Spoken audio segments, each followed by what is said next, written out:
In Horry County, South Carolina, there is a railroad that is owned by R.J. Corman. The R.J. Corman-owned portion ends in Conway, and beyond that, to Myrtle Beach, it is owned by Horry County.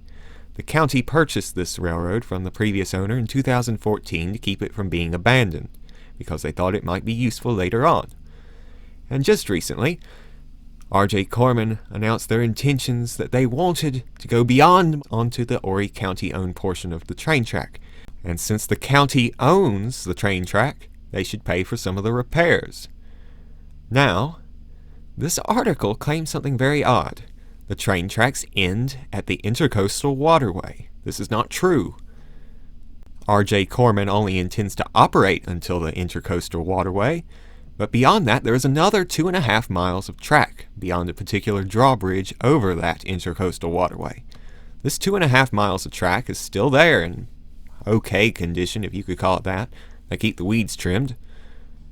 But a majority of the Y is still intact. Part of one leg of the Y has already been turned into a walking trail. Now you might ask, why did they do this? Perhaps they are ignorant of the whole truth like so many news articles are. Or perhaps they are misleading people on purpose, so they do not know that this particular train track is part of the same rail corridor as the one that is getting ready to be potentially fixed up by R.J. Corman. It may be because special interests have a special interest in seeing that this rail corridor gets turned into a bicycling and walking trail. It seems rather odd that they would be so interested in such a thing, because barely 1,000 feet north of this particular rail corridor, there is a road with bicycle lanes and a very nice sidewalk. Now, the entirety of this rail line is not currently being operated on, due to the many repairs that would need to take place. But it could potentially be operated on for the cost of millions of dollars. An even worse situation is going on in Santa Cruz, California, where the Roaring Camp Railroad is facing forced abandonment, because it is the intention of the Santa Cruz County Regional Transportation Commission to forcibly abandon this particular rail line, even though it is owned and operated by the Roaring Camp Railroad for freight purposes and tourist trains. What makes it particularly interesting is how the Regional Transportation Commission says it is their intention to eventually use this rail line, if they can forcibly abandon it, for intercity rail. But until they have the money or the ability to get the money to build this intercity rail, they wish to tear up the existing rail, which could be used for freight purposes and tourist purposes as it has been, and turn it into a walking trail. This seems like we're going in the wrong direction, or they are going in the wrong direction. In between Myrtle Beach, South Carolina, and Santa Cruz, California, there is the city of Charlotte, North Carolina. And in the city of Charlotte, North Carolina, debate is underway about the construction of a light rail line known as the Silver Line. This line would connect Matthews with Charlotte, with Belmont, with Gastonia. Now, what is particularly interesting is the North Carolina Department of Transportation already owns a portion of train track from Charlotte to just the edges of Charlotte, where that train track is owned by CSX for a portion. Then entering Gaston County, it is owned again by the North Carolina Department of Transportation at this particular interchange. And this train track that is owned by the state branches off to Belmont and branches off to Gastonia.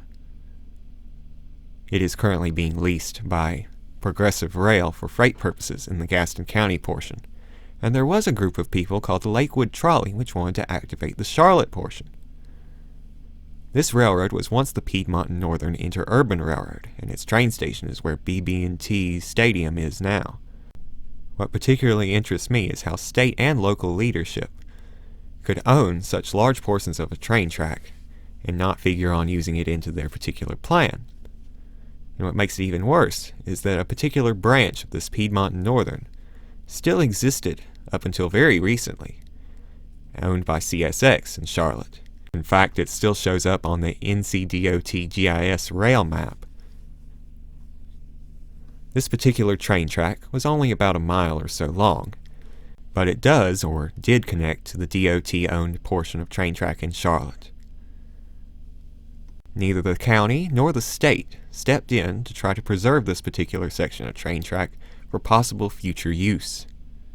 None of the rail trail advocates did either. Perhaps the brewery's per mile number was too low for them. Now most of the railroad right-of-way is being turned into parking lot space, which is always a good thing to have around breweries. I may make some more videos talking about these particular railroads, but for now, the Santa Cruz one seems to be the most urgent concern, given that they're having a meeting about voting on this particular railroad on February 3rd, and as of the recording of this video, it is January 31st.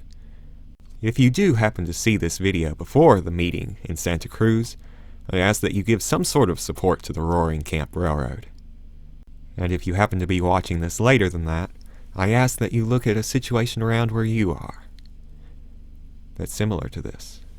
Because the hardest part about building a railroad is the right-of-way and the grading. And if you have train tracks already in place, then that means you already have the other two. And you won't have to go spending millions of dollars to forcibly take people's land to build a new one. But perhaps forcibly taking people's land is where the fun is. Once there were parking lots, now it's a peaceful oasis. You got it, if this was paradise.